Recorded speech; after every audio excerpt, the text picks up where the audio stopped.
Qué difícil que es esperar. No soy el mejor para caminar en esa dirección. Si fuera una materia, la reprobaría infinitamente. Si de eso dependiera una carrera, bueno, estaría hace 30 años esperando recibirme aproximadamente. Qué cosa...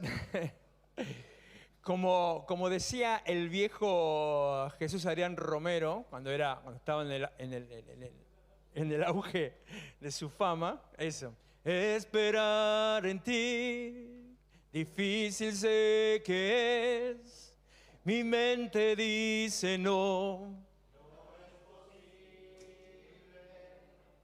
Pero mi corazón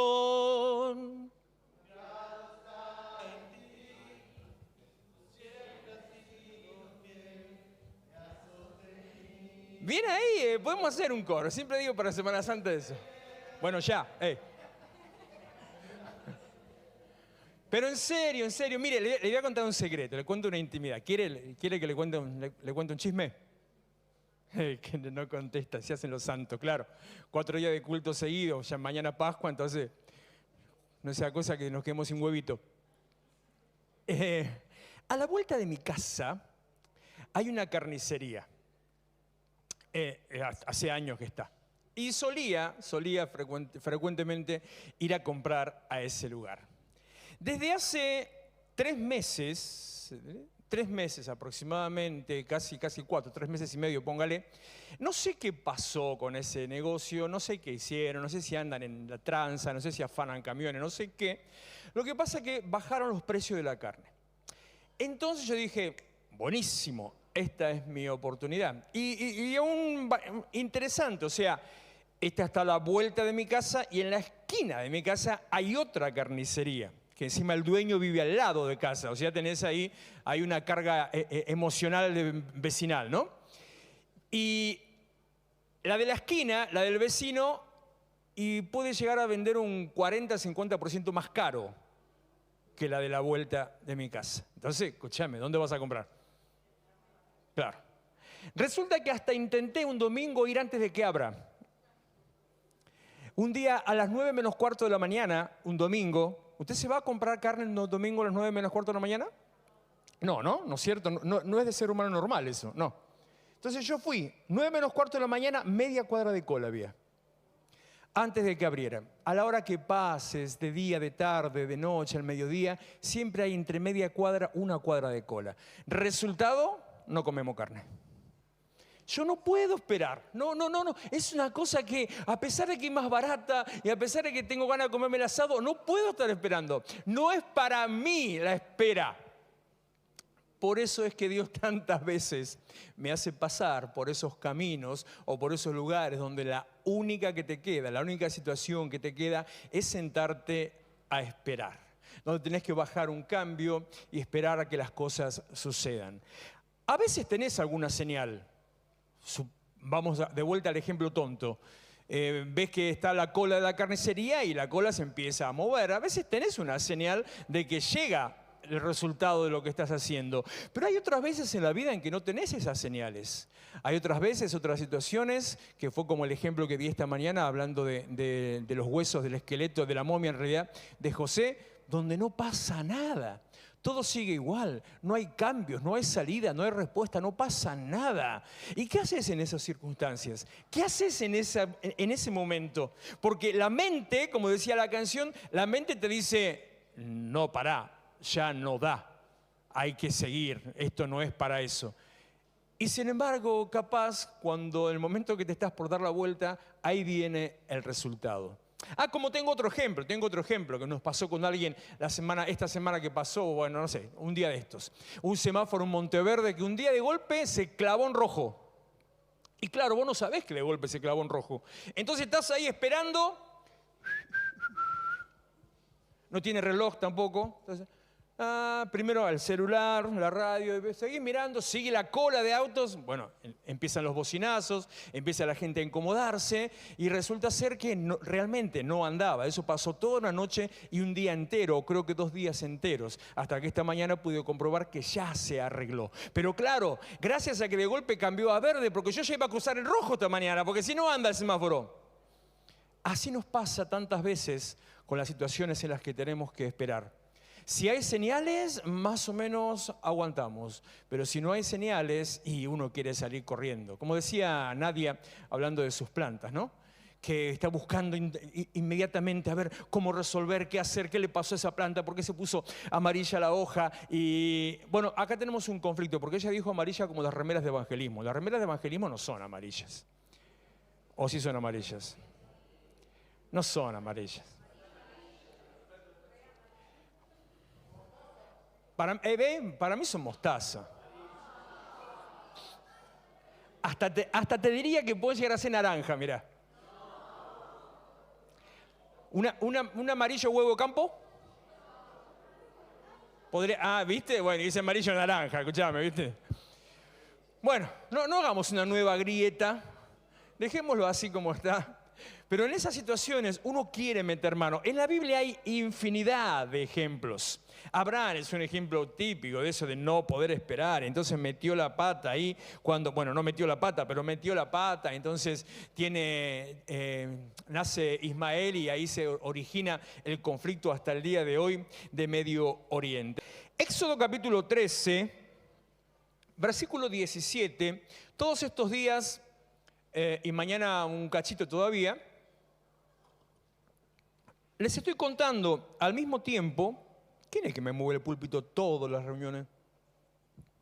Les estoy contando al mismo tiempo, espera que quedó del otro lado, ahora sí, sobre los acontecimientos de la Pascua original, de la primera Pascua, aquella que sucedió en Egipto cuando Dios, por medio de la mano de Moisés, iba a sacar a su pueblo de la esclavitud. Ahí es donde nace el concepto de la Pascua, que después se replica hasta la cruz y hasta nuestros días.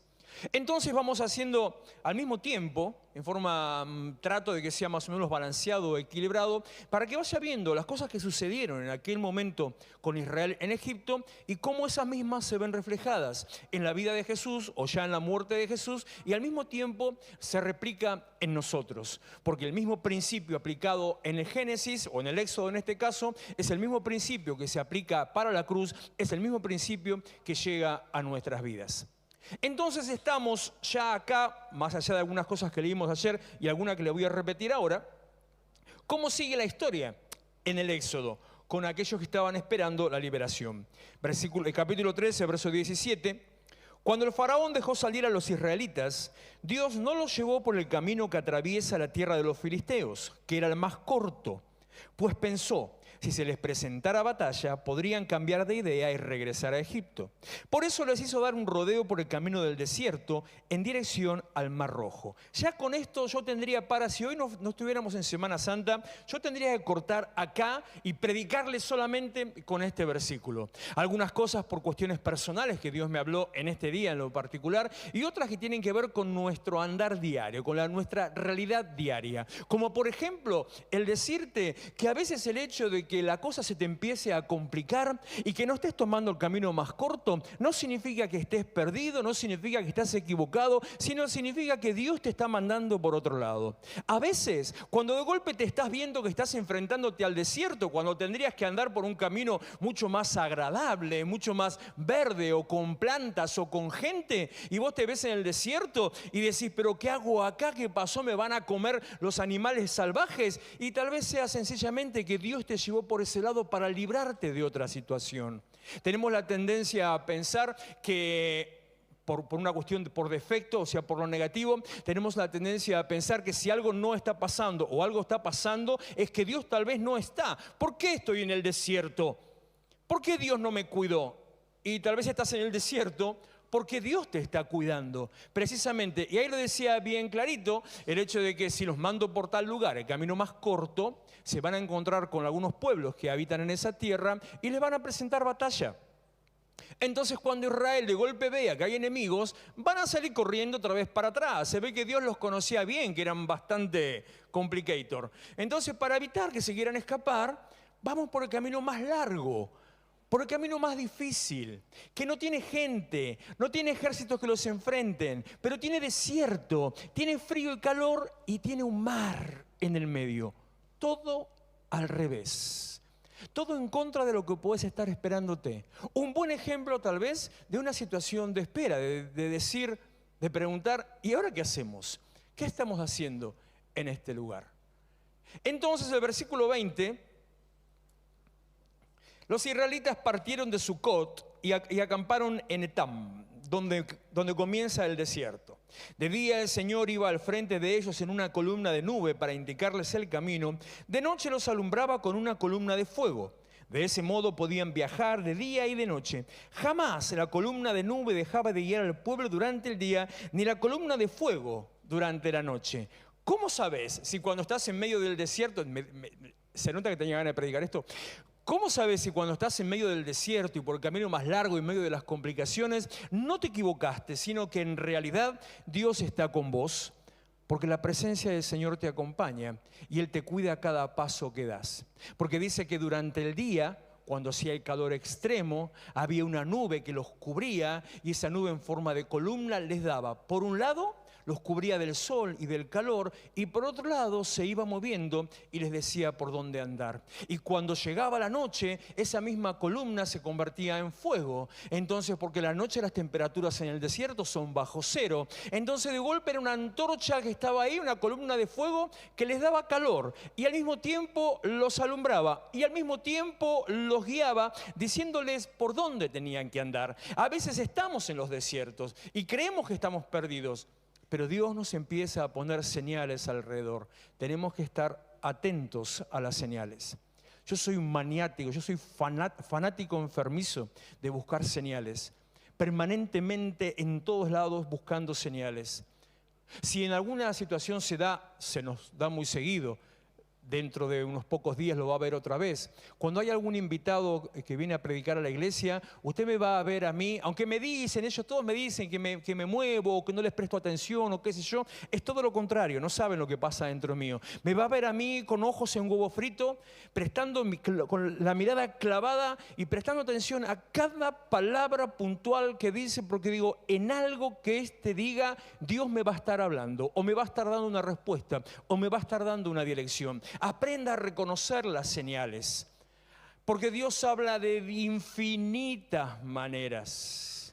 Dios habla a veces en la iglesia, pero después te habla en infinitas maneras. No, tranquilo, en la iglesia también habla.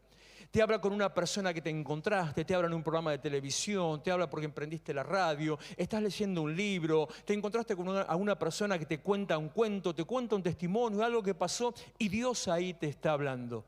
A ellos esa columna los guiaba, los protegía, marcándole que Dios estaba con ellos. Capítulo 14, verso 10, esto lo leímos ayer. El faraón iba acercándose cuando los israelitas se fijaron y vieron a los egipcios pisándoles los talones, sintieron mucho miedo y clamaron al Señor. Entonces le reclamaron a Moisés: ¿acaso no había sepulcros en Egipto que nos sacaste de allá para morir en el desierto? ¿Qué has hecho con nosotros? ¿Para qué nos sacaste de Egipto?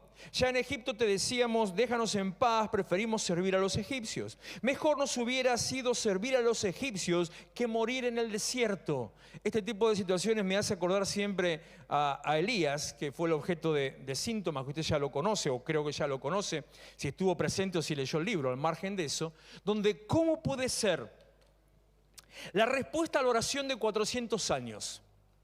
Dios envía a un libertador. Dios da señales a través de las señales que Moisés le dio al pueblo y al faraón.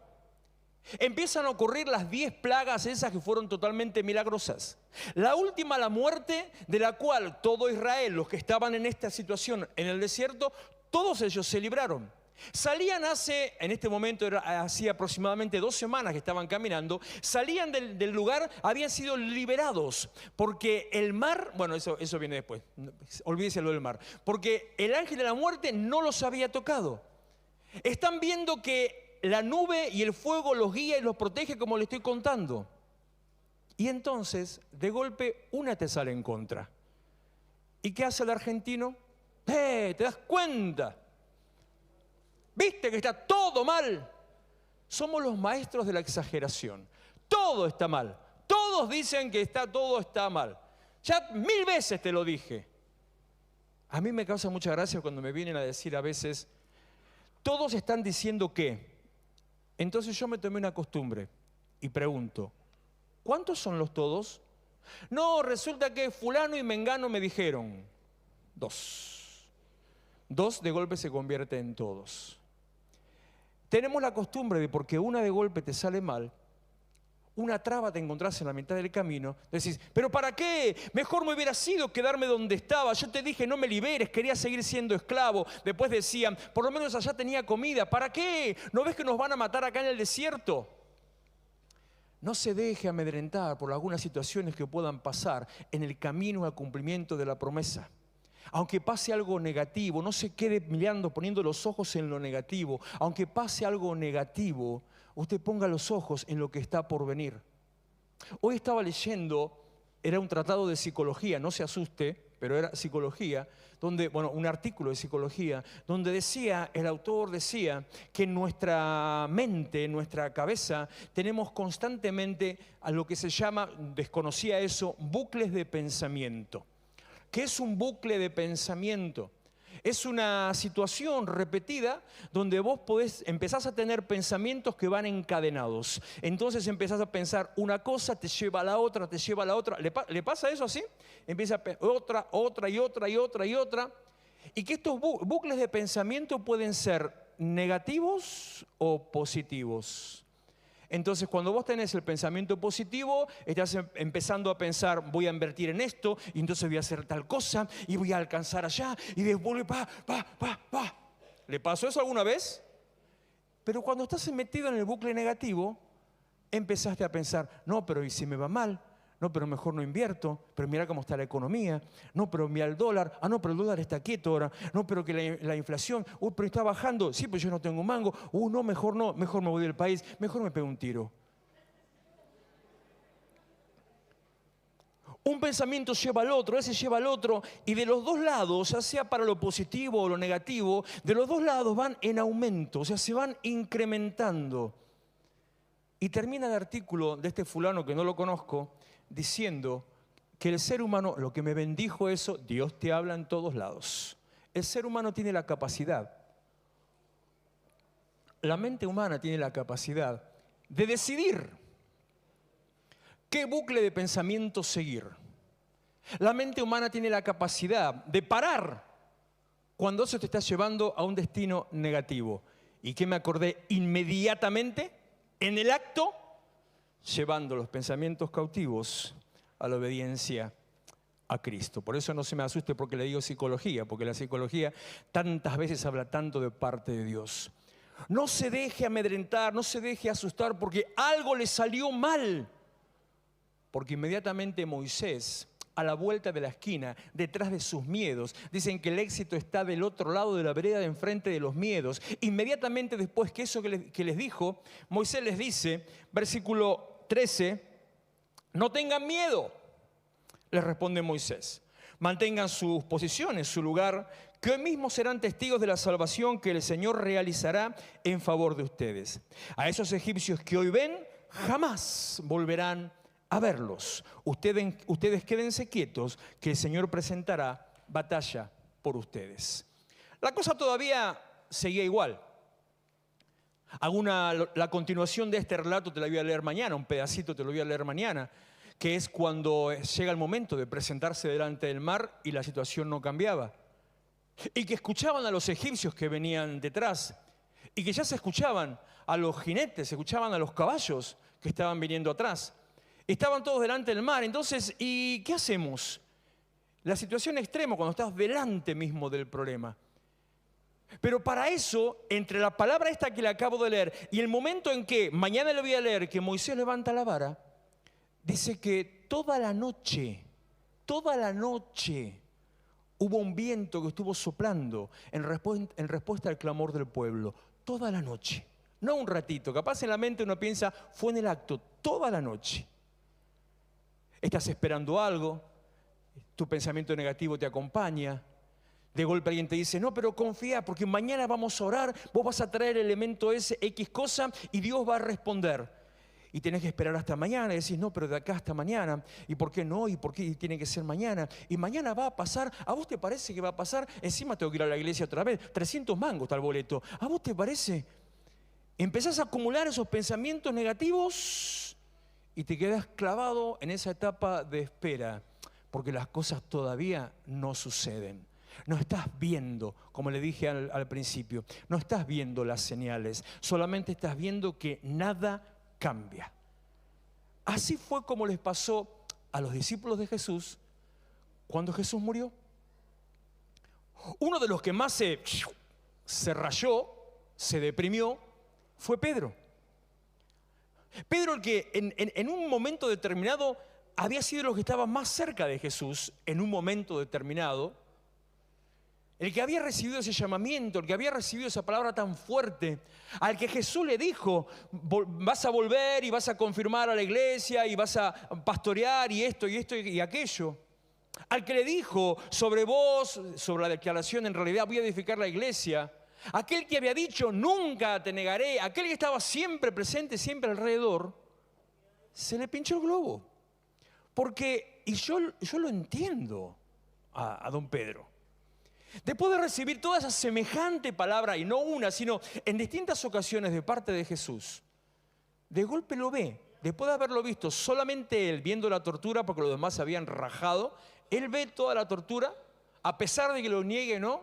Se va corriendo, Jesús lo mira, se cruzan las miradas, llora amargamente, dice la Biblia, y después lo ve crucificado, y después lo ve muerto. Entonces Pedro habrá dicho, ¿y la promesa? ¿Y la palabra?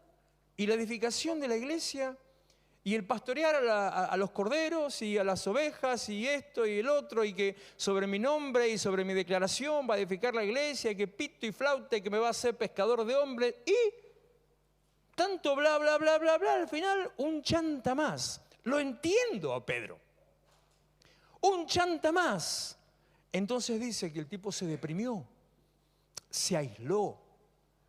Mantenía cierto nivel de relación con el grupo, pero se aisló.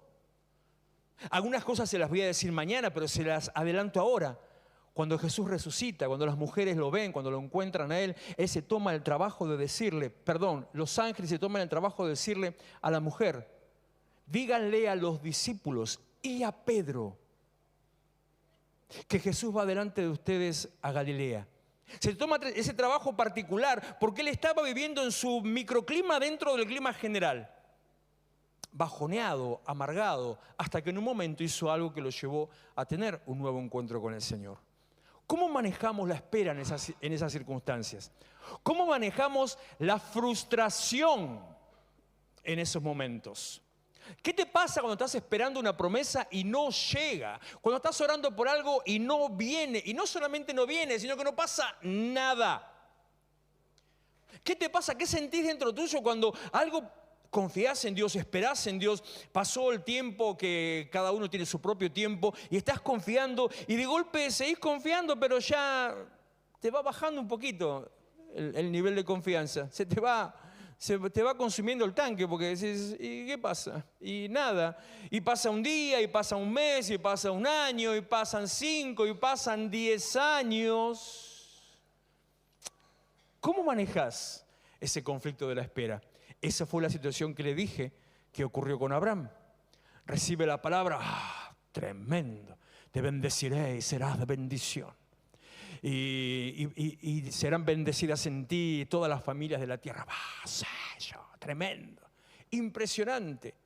Y vas a tener un hijo, pim, pam, pum. Pasaron 5, pasaron 10, pasaron 15, pasaron 20. 25 años después vino la respuesta, pero en el medio, a los 15, dijo, no, me parece que lo que Dios me dijo tenía que ser. ¿Usted es de aquellos que planifica la respuesta de Dios? ¿No entiende que le hablo? Yo le explico. Que Dios le dice algo y la cosa no pasa, entonces dice, no, porque lo que Dios quiso decir es seguramente que yo tengo que hacer la parabólica e irme hasta tal lado, entonces después sí Dios me va a responder de esa manera. ¿Usted hace eso? Deje de hacerlo. Mi primera experiencia con esa parabólica, la primera, alguna vez lo conté esto. Me da vergüenza, pero como es gracioso, me gusta. Recién convertido, muy poquito tiempo. Y en aquella época, hoy es una antigüedad, total, la tengo ahí de recuerdo. En aquella época lo más, no sé, lo más avanzado, lo más copado que podías tener como cristiano o como estudioso de la Biblia era una Biblia Thompson. ¿Quién conoce la Biblia Thompson? Levante la mano aquí. Cómo se le cae la cédula, se le cae enseguida todo. Era la enciclopedia bíblica más grande que existía. Era tener internet ahí en papel, directamente, todo. Si la habré usado, pero terriblemente. Entonces yo me quería comprar una Biblia Thompson. Entonces le pedí al Señor, no tenía la plata para comprarme una Thompson. Valían mucha plata. Bueno, hoy debe valer tanto como una aquella, no esa, pero una Biblia de estudio de ese nivel son incomprables. 30, 40, 50, 60 mil pesos, una locura. Entonces oré al Señor y le pedí al Señor. Le dije que yo quería una Biblia Thompson y que quería que alguien me regale la Biblia. ¿Y qué? El no ya lo tenés, para pedirte pedí todo, si no, ¿para qué? Entonces yo oré y pasó un fin de semana, el fin de semana en la iglesia, y como nadie me la regaló, el lunes me la fui a comprar en cuotas. Claro, pues yo digo, bueno, listo, no.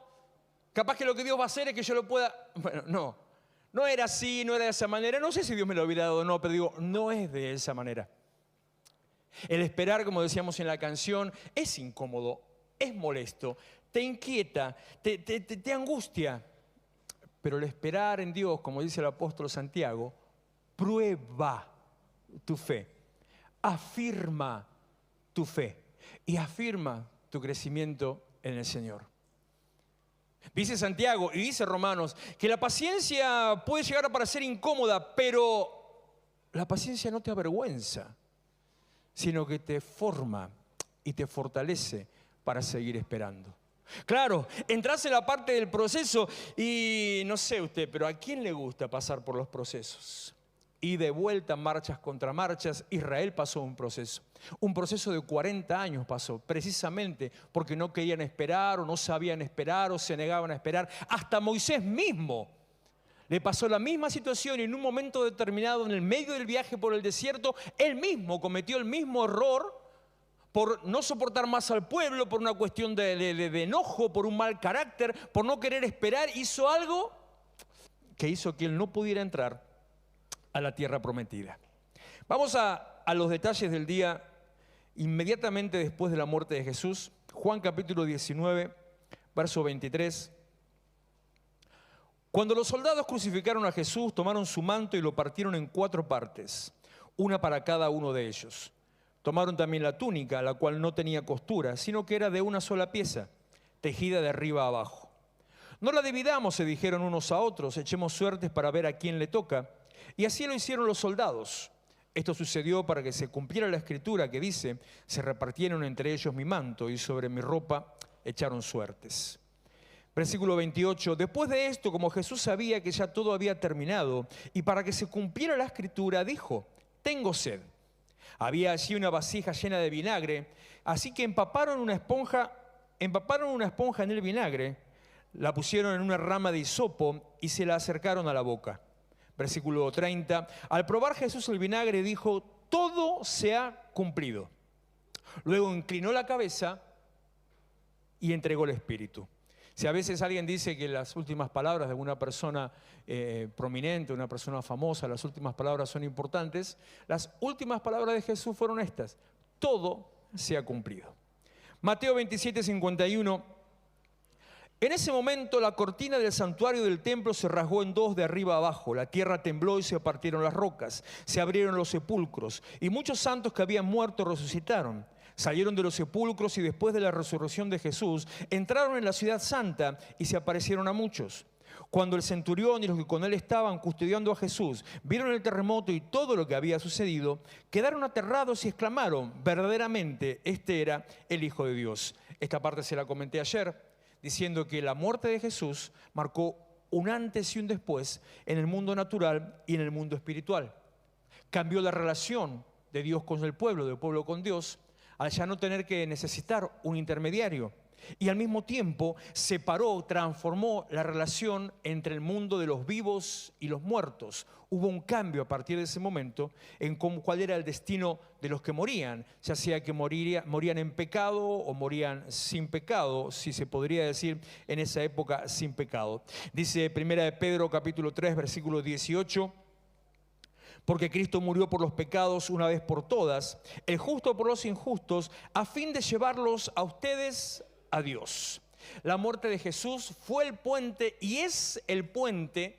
Por eso decía esta mañana, sin querer exagerar eso, para evitar esa característica de exageración, que ningún día de la Semana Santa es más importante que otros.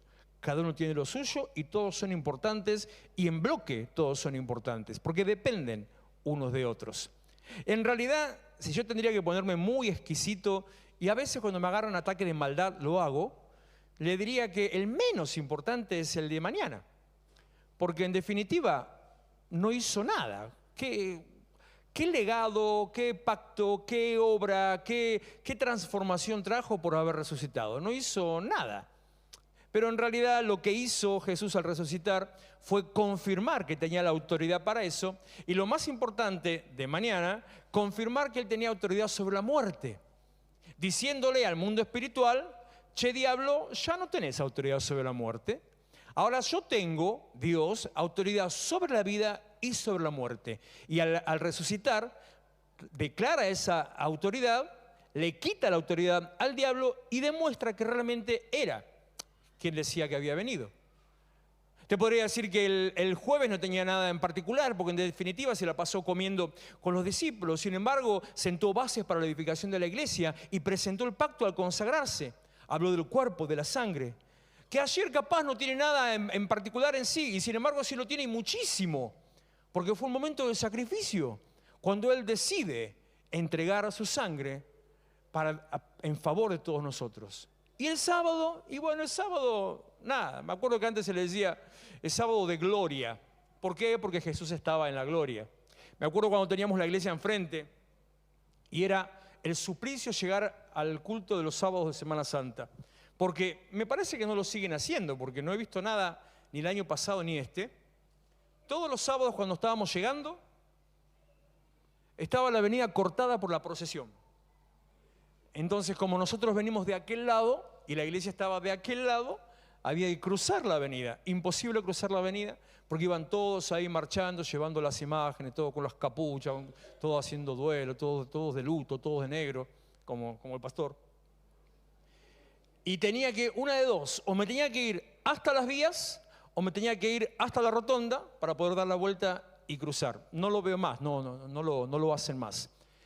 Pero a pesar de que es muy poco lo que la Biblia dice, a pesar de que no hay mucho escrito, y a pesar de que no hubo ninguna acción natural, o sea, en la tierra no pasó prácticamente nada más que esto, los sepulcros que se abrieron, el centurión que se asustó, que hubo un momento de oscuridad, más que eso nada más, en el mundo espiritual ocurrió lo más trascendente de toda la historia. En el mundo espiritual, Jesús generó un cambio total, hizo un antes y un después. Ese antes y después, cuando Él resucita, hace que se traduzca a lo natural y empieza una nueva era, la era conocida, la era de la gracia, que la mencioné ayer al pasar. Pero en el mundo espiritual, Jesús fue a predicar, como dice el credo y como dice Judas, Jesús fue a predicar a los espíritus encarcelados, trayendo una transformación entre vivos y muertos y una separación entre muertos y muertos. Porque hasta ese momento, cuando alguna persona moría, iba al lugar conocido como el Hades. Si esa persona que moría era considerada justa según la ley de Dios, bueno, en el Hades iba a un apartado, a un salón VIP, que se le conocía como el seno de Abraham. Y en definitiva estaban todos juntos, separados por una pared o por un río, no sé cómo era la historia en la tradición, porque no es que fuera así real, unos de un lado y otros del otro. La parábola del rico y Lázaro lo relata, lo cuenta, que se veían, uno lo veía al otro y uno que lo veía a Abraham y le grita a Abraham, le habla a Abraham y dice, no, no podemos cruzar, pero se hablaban entre ellos. Cuando Jesús muere, carga con todos aquellos justos y antes de resucitar, los lleva a la morada celestial. Abre una separación entre vivos y muertos y abre una separación entre muertos y muertos. Empieza un nuevo tiempo espiritual. Y a los vivos es donde le abre la oportunidad para que nos presentemos delante de Dios. La muerte de Jesús, como le dije, es el puente que nos lleva a la relación, a la intimidad, a la presencia y a la eternidad con Dios. Sin muerte no hay relación con Dios. Sin muerte no hay intimidad, no hay poder hablar con Dios. Sin muerte no hay salvación. Sin salvación no hay vida eterna. Porque vimos ayer que esa muerte era el sacrificio perfecto, la ofrenda perfecta para pagar la culpa del pecado y para cerrar el conflicto originado en el Edén. Sin muerte, el mundo ya no existiría. Porque Dios de alguna manera, si hubiera existido un plan B o un plan C, hubiera tenido que hacer una nueva creación para poder restaurar su propio plan. Sigo con Pedro, versículo 18. Él sufrió la muerte en su cuerpo, pero el Espíritu hizo que volviera a la vida. Y de ese modo fue y predicó a los espíritus encarcelados que en los tiempos antiguos, en los días de Noé, desobedecieron, cuando Dios esperaba con paciencia mientras se construía el arca. Mira, hasta Dios tuvo paciencia. Mientras Noé construía el arca, Dios esperaba. ¿Sabe cuánto tiempo tardó Noé en construir el arca? ¿No sabe? ¿Sí sabe? A ver, ¿quién se arriesga? 120. 120. Bueno, ¿qué? No había agujereadora, taladro, nada. Y si hubiera, no tenían donde enchufarlo tampoco, así que... No. 120 años tardó. Y Dios esperando, Dios ahí tranqui, esperando que Noé construyera para poder llevar a cabo el juicio sobre la humanidad. Esos que estaban con Noé cuando Noé estaba construyendo durante todo ese tiempo, esos que se burlaban de Noé cuando le decían viejo loco, porque en un lugar que no había agua, donde nunca había llovido, donde no existían los mares cercanos ni un riesgo de tormenta como las que nos está agarrando ahora a nosotros, el tipo se pone a construir un barco, le dicen, está loco este viejo. Y él iba y les decía, vengan, súmense, vamos al barco porque va a venir un diluvio que va a ahogar toda la tierra y todos van a morir. Y rechapa hasta el viejo, decían, no. Todos esos que estaban ahí, los que no creyeron, son esos los que Jesús nombra, o los que Pedro nombra, a los que Jesús les fue a predicar, espíritus encarcelados desde los tiempos de Noé. Los que no creyeron, los que no obedecieron. Como en Egipto, aquellos que no creyeron que pasaba el ángel de la muerte. Aquellos que no creyeron que había que pintar dintel y poste de la puerta con la sangre del cordero. Aquellos que no creyeron y no se unieron al pueblo de Dios, esos mismos pasaron a estar encarcelados en cárceles espirituales, esperando, pensando tal vez ellos, esperando una liberación, esperando que les toque una amnistía, un habeas corpus, esperando que alguien venga a indultarlos. Y en un momento determinado, después de, no sé, 4.000 años, 3.000 años, 2.000 años, no sé cuánto pasó desde Noé hasta Jesús, dicen 6.000, pero esos cálculos, ¿quién los puede hacer en serio? De golpe estaban todos ahí esperando y ven que aparece Jesús en medio de ellos y dice, por fin se acordó. El delivery tardó, se ve que había mucho movimiento. Entonces Jesús desciende a predicarle a los espíritus encarcelados. Y ellos pensarían, bueno, listo, vamos a volver a nuestras tareas, a nuestras actividades.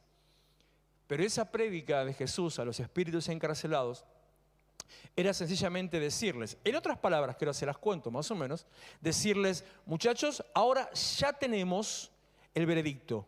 Ahora ya tenemos terminado toda la condena para ustedes. Ahora ya está definido. que ustedes ya están condenados. Hasta ahora no se podía porque todavía el mundo de los muertos y los muertos no estaba separado. El mundo de los vivos y los muertos no funcionaba igual. Pero ahora ya está. Ahora ustedes están condenados. Cambia el lugar de los muertos, desaparece el seno de Abraham. Los muertos esperando la salvación ascienden al llamado paraíso en la jerga espiritual.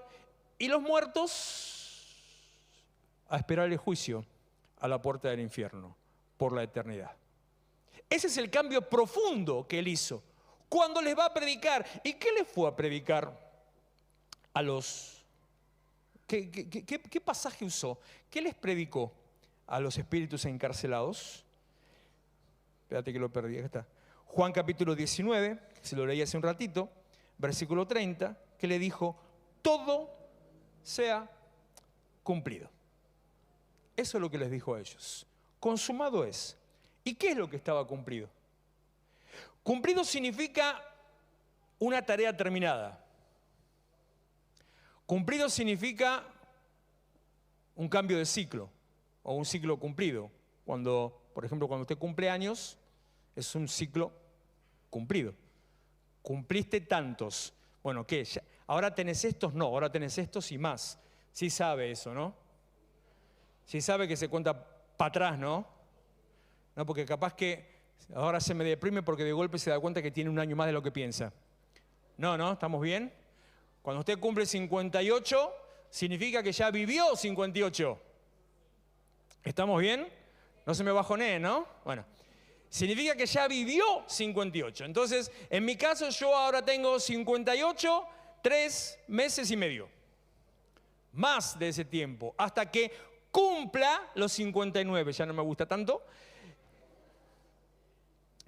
Y el día de los 60, capaz que me deprimo.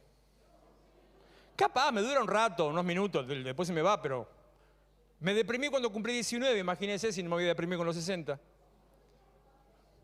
¿No me cree? Me deprimí cuando cumplí 19. Yo estaba muy feliz siendo un adolescente en ese momento.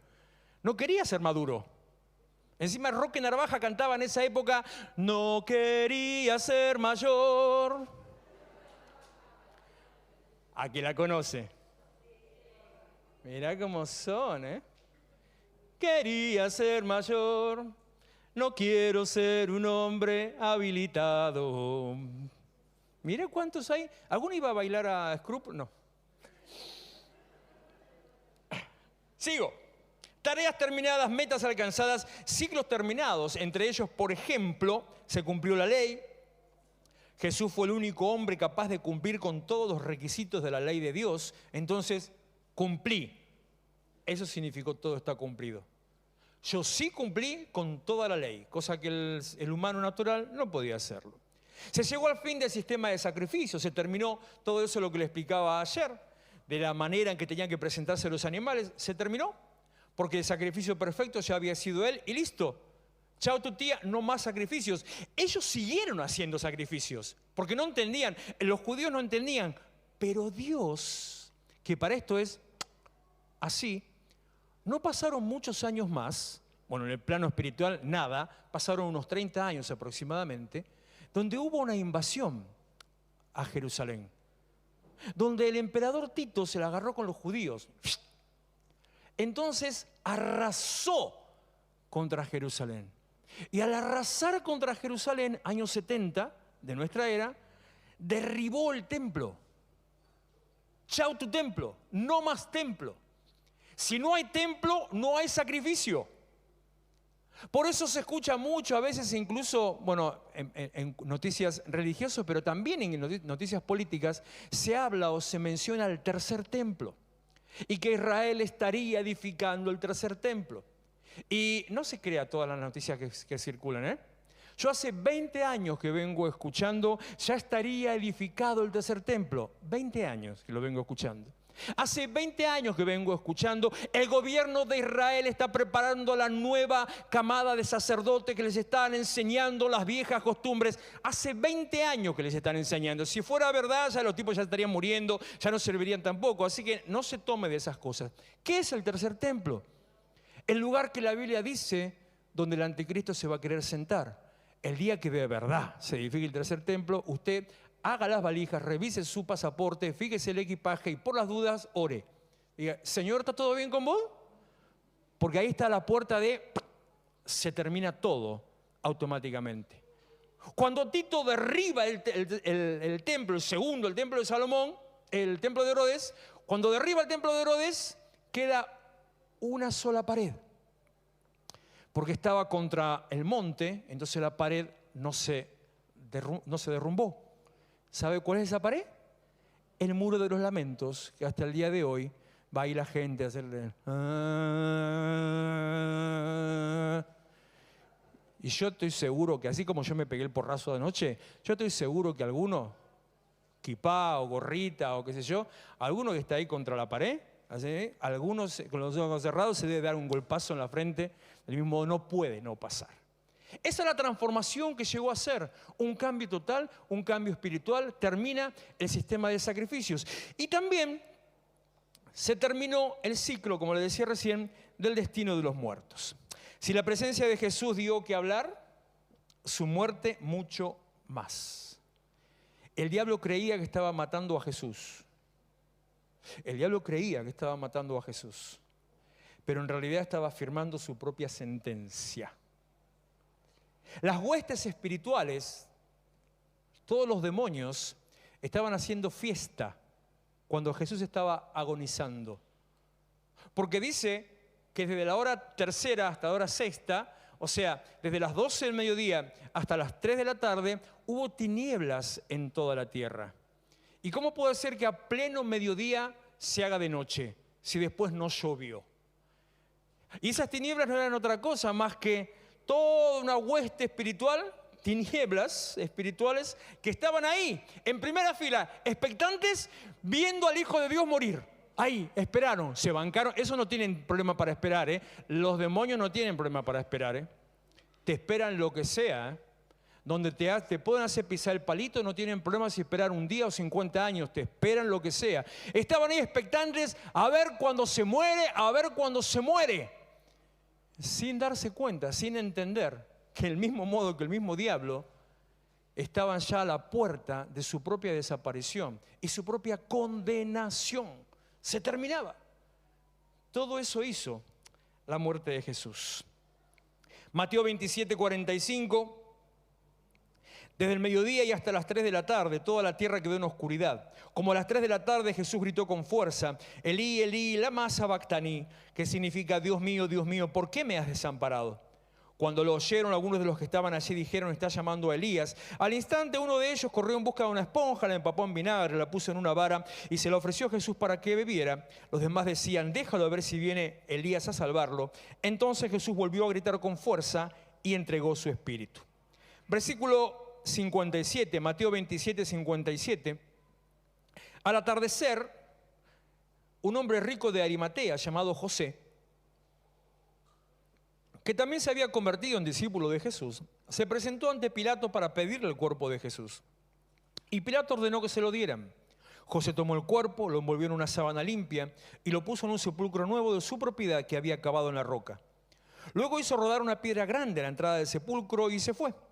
Y allí estaban sentadas frente al sepulcro María Magdalena y la otra María, esperando. ¿Esperando qué? Nada, pero esperando. Versículo 62, al día siguiente, después del día de la preparación, los jefes de los sacerdotes y los fariseos se presentaron ante Pilato. Señor, le dijeron, nosotros recordamos que mientras ese engañador aún vivía, dijo, a los 3 días resucitaré. Por eso ordene usted que se selle el sepulcro hasta el tercer día. No sea que vengan sus discípulos, se roben el cuerpo y le digan al pueblo que ha resucitado. Ese último engaño sería peor que el primero. Llévese una guardia de soldados, les ordenó Pilato, y vayan a asegurar el sepulcro lo mejor que puedan. Así que ellos fueron, cerraron el sepulcro con una piedra y lo sellaron y dejaron puesta la guardia. Y empieza el momento más trágico de la espera final. Nada pasó, todo silencio. Después se enteraron que hubo un terremoto a la madrugada, que fue el ángel que abrió la piedra. Pero nada pasó en ese momento. Los soldados estaban ahí cumpliendo su tarea. Las mujeres se tuvieron que ir, no podían quedarse esperando porque la ley judía les impedía estar en la tumba cuando llegaba el día sábado, el Shabbat, el día de descanso, el día de reposo. Y nada más pasó. Pero en esas horas pasaron lo que le dije antes y pasó también la consumación de la iglesia. Pasó también la apertura de los ministerios, la conformación de los dones en la iglesia. Pasó también que usted hoy tenga un llamado de Dios para hacer tal cosa o tal otra, tenga una habilidad dada por Dios para esto o aquello, que tenga una inclinación para predicar, para cantar, para tocar un instrumento, para servir, para estar en la puerta, para limpiar, para aconsejar, para liderar, para hacer una visita, lo que sea. Todo eso nació ahí, en esa noche. En esa noche, en la que el mundo espiritual estaba ahí en contacto con Jesús y en el resto había nada y no pasaba nada, en esa noche se estaba gestando tu propio ministerio, habiéndose ya gestado tu salvación. Dice Efesios 4, y ya con eso terminamos, versículo 7. A cada uno de nosotros se nos ha dado gracia en la medida en que Cristo ha repartido los dones.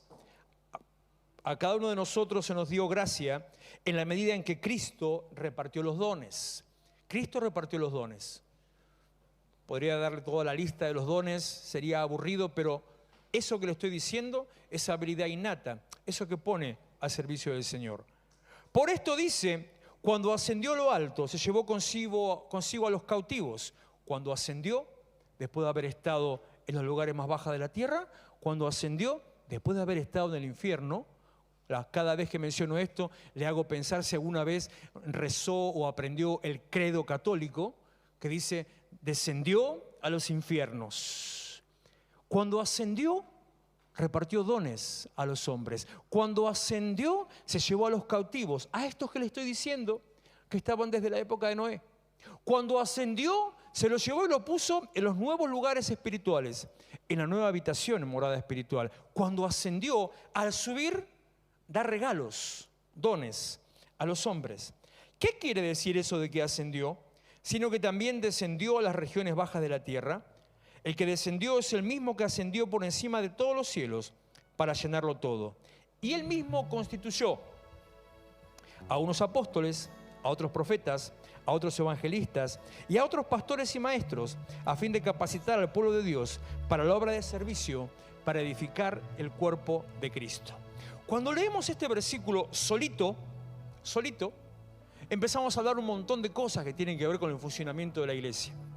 Incluso una discusión que yo siempre la tengo latente, que de ahí nace esa idea distorsionada, antibíblica de los 5 ministerios. No es así, es un error de interpretación de la Biblia. Está en ese versículo, pero lo que ese versículo me está diciendo, que todo eso pasó porque Jesús murió. Y porque murió, descendió. Y porque descendió, subió. Si Él no hubiera hecho eso, usted no hubiera recibido dones y la iglesia no sería lo que la iglesia parece ser. La muerte de Jesús cambió la visión espiritual. La muerte de Jesús cambió tu experiencia, tu vivencia espiritual. La muerte de Jesús hizo una diferencia entre vivos y muertos y entre muertos y muertos. La muerte de Jesús te pone delante de la vida eterna y de la salvación.